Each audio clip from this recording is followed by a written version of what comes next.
இன்று நமது சுவேகத்தில் நீர்மோர் எப்படி செய்கிறதுங்கிறத பார்ப்போம். அதற்கு தேவையான பொருட்கள்: ஒரு கப்பு தயிர், பச்சை கொத்தமல்லி, கருவேப்பிலை ரெண்டையும் தூளாக நறுக்கி வச்சுக்கணும். பச்சை மிளகாய் 1, இஞ்சி 1 துண்டு ரெண்டையும் நைஸாக நறுக்கி வச்சுக்கணும். கடுகு, பெருங்காயத்தூள், எண்ணெய், உப்பு. தயிரை ஒரு பாத்திரத்தில் எடுத்து நல்லா கடைஞ்சிக்கணும்.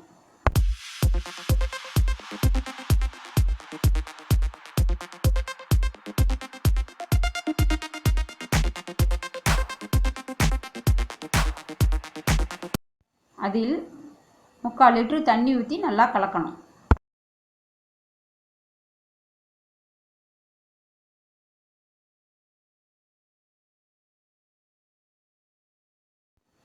கடுகு, பெருங்காயம் ரெண்டையும் தாளித்து அதில் சேர்க்கணும்.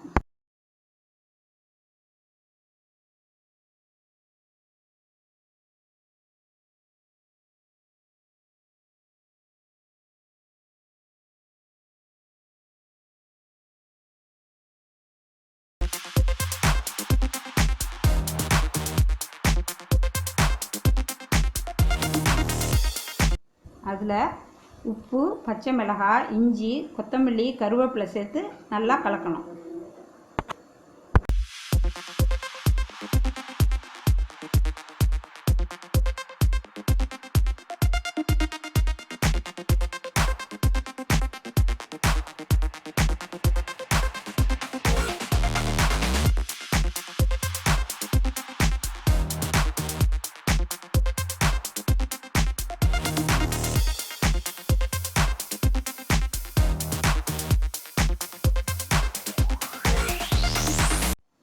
கோடைக்கேற்ற சுவையான நீர்மோர் தயார்.